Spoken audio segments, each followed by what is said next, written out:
जब इंग्लिश बोलना चाहते हैं तो हमारी ज़ुबान लड़खड़ाती है, उसके लिए क्या करें? ज़ुबान लड़खड़ाना को इंग्लिश में स्लिप ऑफ टंग बोला जाता है। इसके लिए हमें टंग ट्विस्टर्स की प्रैक्टिस करनी चाहिए, जिससे हमारी टंग इंग्लिश लैंग्वेज को बोलने के लिए तैयार हो जाती है।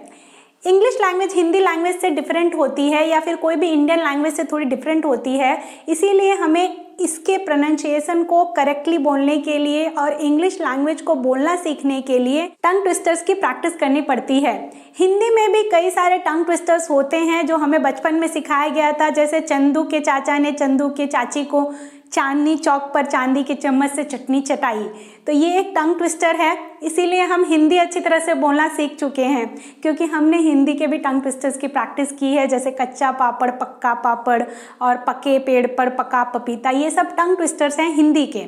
इसी तरह अगर हम इंग्लिश के भी टंग ट्विस्टर्स की प्रैक्टिस करें तो इंग्लिश की भी स्पीच हमारी क्लियर हो जाएगी। So let us start. यहाँ मैंने 5 टंग ट्विस्टर्स लिए हैं जो काफ़ी इजी हैं और मीनिंगफुल हैं। तो चलिए इनकी प्रैक्टिस करते हैं। Parrot passes pizza at the party. Parrot passes pizza at the party. पहले रुक रुक कर बोलना है और उसके बाद फिर आपको फास्ट बोलना है, जल्दी बोलना है। Parrot passes pizza at the party. आप जितना फास्ट चाहें बोल सकते हैं, लेकिन स्टार्टिंग में पहले रुक रुक कर प्रैक्टिस कीजिए, रीड कर करके प्रैक्टिस कीजिए, फिर फास्ट बोलना है। Parrot passes pizza at the party.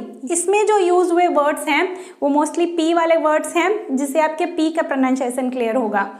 ये पैरट नहीं है, पैरट है। यहाँ हमें ओ को अ पढ़ना है, parrot, parrot. Now ice cream, you scream, we all scream for ice cream. Slowly पढ़ते हैं। Ice cream, you scream, we all scream for ice cream. इसे भी पहले धीरे धीरे बोलकर प्रैक्टिस करनी है, मतलब रुक रुक कर, और उसके बाद फिर फास्ट बोलने की प्रैक्टिस करनी है। जब आपको कंप्लीटली इसका प्रोनाउंसिएशन आ जाए और अच्छी तरह से आप बोलना सीख जाए तो ice cream, you scream, we all scream for ice cream. Ice cream, you scream, we all scream for ice cream. So इस तरह से बार बार बोलने की प्रैक्टिस करनी है। जब भी आप अकेले हैं, फ्री हैं, आप इनकी प्रैक्टिस कर सकते हैं। इस टंग ट्विस्टर के अंदर साउंड की प्रैक्टिस कर रहे हैं हम, और ई, लॉन्ग ई साउंड की प्रैक्टिस कर रहे हैं। Scream, scream. इस टंग ट्विस्टर का मतलब है मैं भी चिल्ला रही हूँ, तुम भी चिल्ला रहे हो, हम सब चिल्ला रहे हैं। किस लिए? आइसक्रीम के लिए। Next, red lorry, yellow lorry. Red lorry, yellow lorry. इसको अगर फास्ट बोलने की ट्राई करेंगे ना तो मिक्सअप हो जाएगा, like red lorry, yellow lorry, red lorry, yellow lorry. मैंने काफ़ी टाइम प्रैक्टिस की है, बट अगर आप इसको फास्ट बोलेंगे इमीडिएटली ही तो सब मिक्स हो जाएगा, जैसे कच्चा पापड़ पक्का पापड़ मिक्स हो जाता है। सो इसका तो सिंपल मतलब है कि रेड लॉरी, लॉरी मतलब गाड़ी, और येलो कलर की लॉरी मतलब गाड़ी। Next, she sells sea shells by the sea shore. यहाँ पर हम हिंदी के जो ये स और श है इनकी प्रैक्टिस कर रहे हैं। मतलब हिंदी के स को इस तरह से एस लिखा जाता है और श को एस एच लिखा जाता है।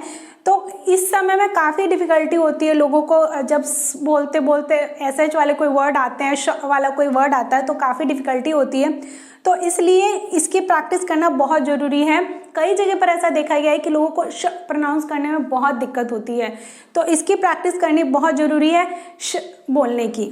She sells seashells by the seashore. She sells seashells by the seashore. इसको रुक रुक कर बोलने की प्रैक्टिस करनी पड़ेगी। अगर बहुत फास्ट बोलेंगे तो ईच एंड एवरी वर्ड का जो प्रोनाउंसिएशन है उसमें आपको मिस्टेक हो सकती है। तो इनिशियली स्लो स्लो बोल करके, धीरे धीरे रुक रुक कर बोल करके प्रैक्टिस कीजिए।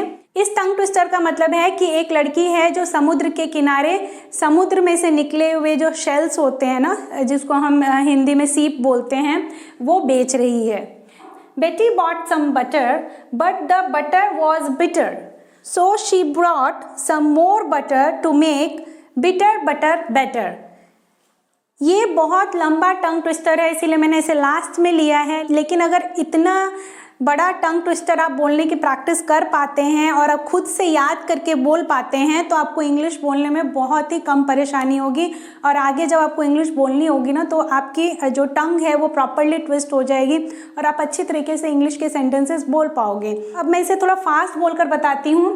बेटी bought some butter but the butter was bitter, so she brought some more butter to make bitter butter better. ये लर्न कर लेना है और कभी भी आपको अकेले में इसकी प्रैक्टिस करनी है, बोलना है, बार बार बोलना है। फ्रेंड्स के साथ भी आप प्रैक्टिस कर सकते हैं, चैलेंजेस दे सकते हैं एक दूसरे को कि चलो बोल कर दिखाओ, तुम बोल कर दिखाओ, मैं बोल कर दिखाता हूँ, या घर में भी फैमिली मेम्बर्स के साथ में भी आप चैलेंजेस प्ले कर सकते हैं इनका। सो आपको काफ़ी मज़ा आएगा। इस सेंटेंस में मोस्टली ब साउंड का यूज़ किया गया है ताकि ब का साउंड क्लियर हो जाए। और यहाँ पर बॉट है और ये ब्रॉट है। बॉट का मतलब खरीदा होता है और ब्रॉट का मतलब लाया होता है।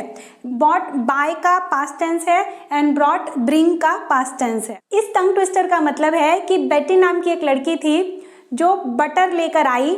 वो बटर थोड़ा कड़वा था, इसीलिए उसने थोड़ा और बटर खरीदा ताकि वो पहले वाले बटर को बेटर बना सके, अच्छा बना सके। सो इन टंग ट्विस्टर्स की प्रैक्टिस जरूर कीजिएगा और मुझे कमेंट में लिखकर बताइए कि आपको ये वीडियो कैसा लगा और आगे आप किस टॉपिक पे वीडियो चाहते हैं। So thank you for watching this video. Let us meet in next video.